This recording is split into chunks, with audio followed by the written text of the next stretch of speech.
নমস্কার। আজকে আমরা প্রিপোজিশনের ওপর ব্যবহার করে কিছু ট্রান্সলেশন অনুশীলন করার চেষ্টা করব। প্রিপোজিশনের যে নিয়মগুলি আমরা এর আগে শিখেছিলাম তারই ওপর নির্ভর করে আমরা কিছু অনুশীলনী বা ট্রান্সলেশন করব। চলুন শুরু করা যাক। 1 নম্বরে বলেছে বিড়ালটির চোখের ওপর। বিড়ালটির চোখের ওপর, এখানে চোখের ওপর অর্থাৎ এখানে আমরা অন প্রিপোজিশন ব্যবহার করব। On the eyes of the cat. On the eyes of the cat, বিড়ালটির চোখের ওপর। ঘুড়িটি আকাশের মধ্যে, এখানে মধ্যে বোঝাতে আমরা ইন প্রিপোজিশন ব্যবহার করব।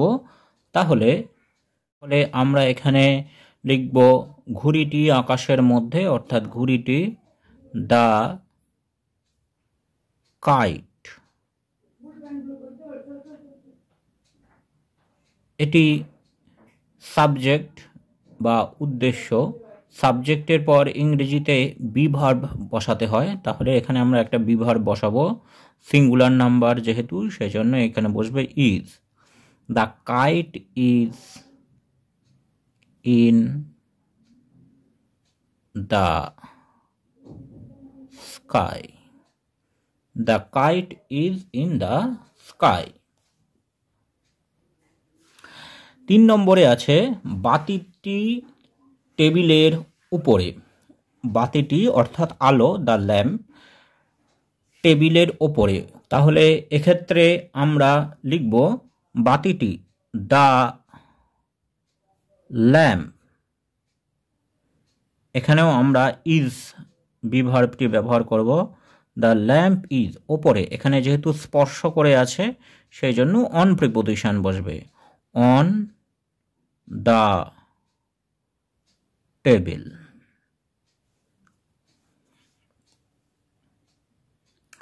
4 নম্বরে আছে 11-10-এর পরে। পরে বোঝাতে আফটার প্রিপোজিশন ব্যবহার হয়।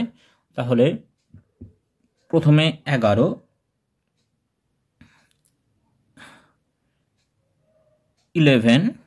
এটি যেহেতু একটি সংখ্যা বোঝাচ্ছে, এরপরে আমরা ইজ বিভার্ব বসাবো। ইজ, এবার প্রিপোজিশন এখানে বসবে আফটার। After 10, 11 is after 10। পাখিটি খাঁচার মধ্যে। মধ্যে বোঝাতে এখানে আমরা ইন প্রিপোজিশন ব্যবহার করব। তাহলে এখানে আমরা লিখব পাখিটি, নির্দিষ্ট করে বলছে, দ্য বার্ড। বি ভার্ব হবে ইজ, প্রিপোজিশন হবে ইন। The cage. সে আমার পাশে।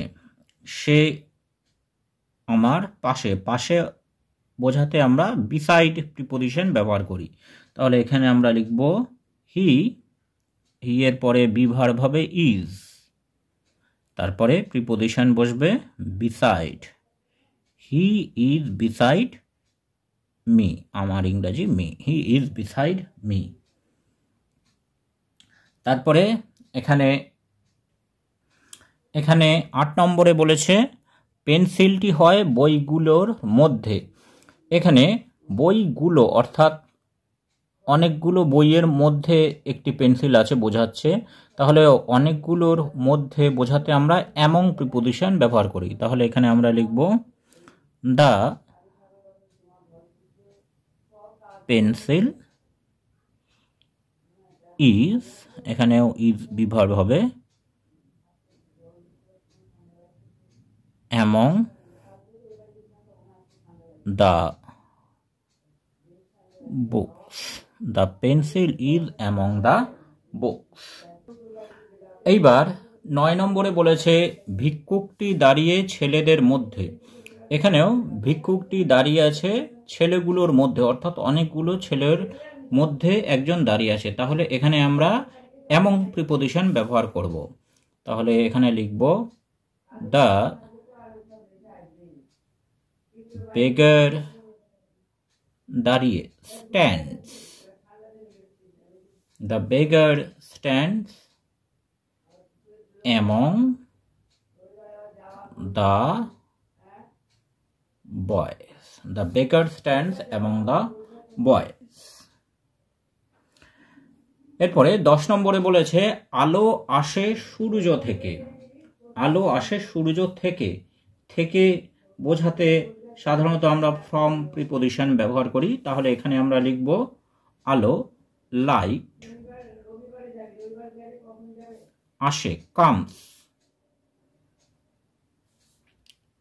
প্রিপোজিশন হবে from, from the sun, light comes from the sun. এরপরে 11 নম্বরে আছে তোমাদের সকলের জন্য। এখানে জন্য বোঝানোর জন্য আমরা ফর প্রিপোজিশন ব্যবহার করব এবং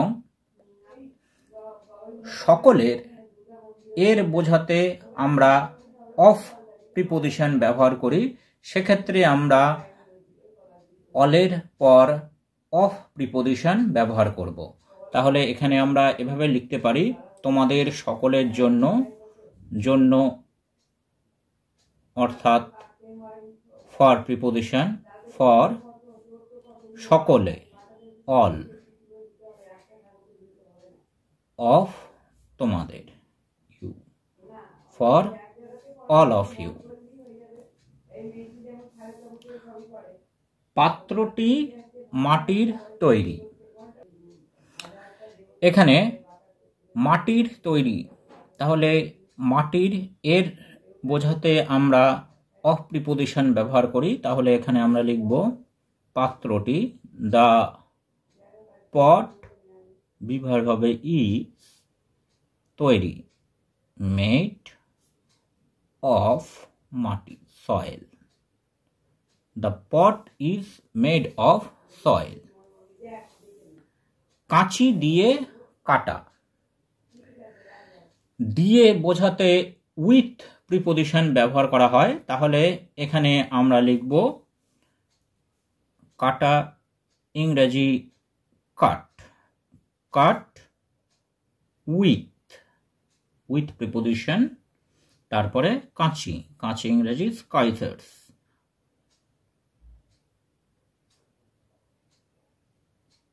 কাট উইথ স্কাইসার্স, কাঁচি দিয়ে কাটা। তারপরে 14 নম্বরে আছে প্রথম ও দ্বিতীয় শ্রেণীর জন্য। জন্য বোঝাতে আমরা জানি যে ফর প্রিপোজিশন ব্যবহার করি। তাহলে এখানে আমরা লিখব for class 1 and class 2, for class 1 and class 2। তারপরে এখানে হচ্ছে জলের মধ্যে ঝাঁপ। এখানে মধ্যে বোঝাতে বাইরে থেকে ভেতরে বোঝানো হচ্ছে।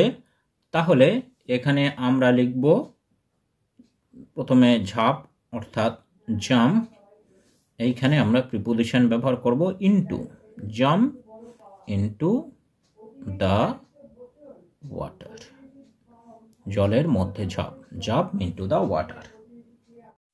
Thanks for watching this video.